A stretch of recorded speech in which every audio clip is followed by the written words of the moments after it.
Alright everybody, I wanted to show you the remains of a garden.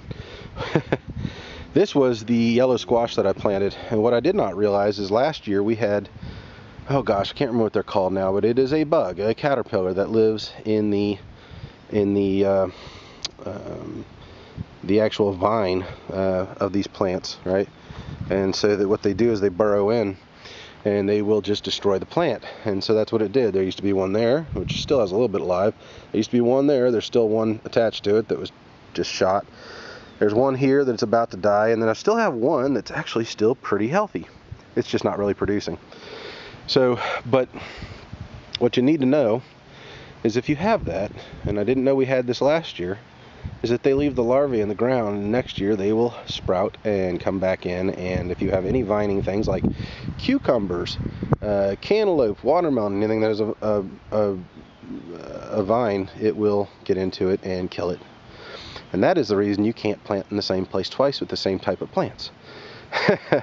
Object lesson number 1. Alright, now this is my tomatoes. Let me back up a little bit because they've gotten pretty big. They're about 4 feet tall. The one over here is a better bush, and amazingly it's actually gotten bigger now than the beefsteak. I've already taken about 8 tomatoes off of these guys, and there are still a few obviously down in there. I don't know if you can see them from here. Can you see those in there? There's 1, 2, 3, 4, 5, 6 in there, and then 2 or 3 more over here. And I've got a bunch of green ones coming on in there. May have to do some fried green tomatoes. And then my pepper plants. Now, these have been a little disappointing this year. They're starting to come on and grow bigger now. And I've got, you know, a few small peppers and a decent sized pepper there. A couple more here. But nothing like last year's in that bucket system that I had.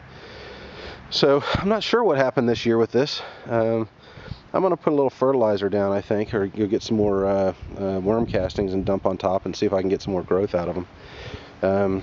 And then we have my carrots here, all right, and the broccoli, which never grew. It's just now actually starting to become decent size, and it's been in there for months, so I'm just letting it grow, do its thing. We have my corn, all right. The corn has actually done really well. Now, we had some rainstorms. Believe it or not, they actually fell over, and I think that's because of the raised garden bed. The roots just don't go deep enough, and if they do, it's, you know, it's loamy soil, so they just kind of fell over. I had to prop them back up and put some stakes in the ground and stake it to it. But I have ears of corn. You can see my corn coming on. In fact, it's about to harvest them, I think. I'm gonna have to look at it. And then my beans, and they have just exploded and gone nuts. The spinach, which I knew would not take off, but my beautiful girlfriend wanted them, and that's the only one that's still alive, I think, right now. And that's okay. It's going to be too hot here shortly to replant anything else, so I had thought about putting more tomatoes in there, but we're not going to do that. It's going to be too hot, they'll die off. So, but anyway, that is my my garden this year. It's done okay, and next year we're going to, well, probably this fall, I'm going to put another one of these beds right here, right, leave enough room in between them for the lawnmower to go through.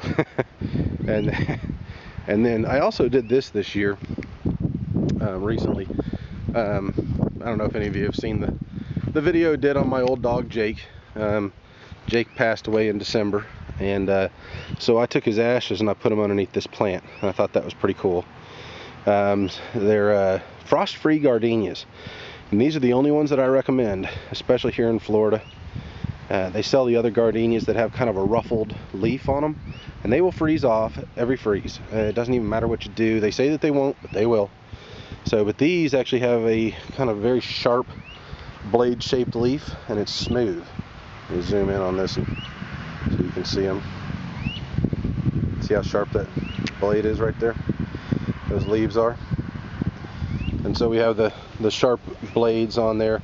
Now, I've actually just been so impressed. When I bought these things, they weren't quite ready to bloom. It took me almost a month, a little over a month, before I actually had the time to actually put them in the ground. So I was just kind of keeping them watered. And I put them in the ground, and they have just exploded with blooms. They're almost done blooming now, but I was just so impressed. There's still a few coming up, a few more blooms, but I love the smell of gardenias, and my old dog used to love the smell too. I used to catch him once in a while sniffing a bloom at a house I used to have that had this same type of gardenia. So I figured it was fitting. Gardenias are great, and I think Jake would approve. So hope y'all have enjoyed it. I sure am glad and to have it all said and done, and it's kind of pretty. It's kind of make a corner in the corner here, and eventually these are close enough together that they'll pretty much grow together, and I can kind of cut them like a hedge, and it'll be real pretty. So anyway, that's it.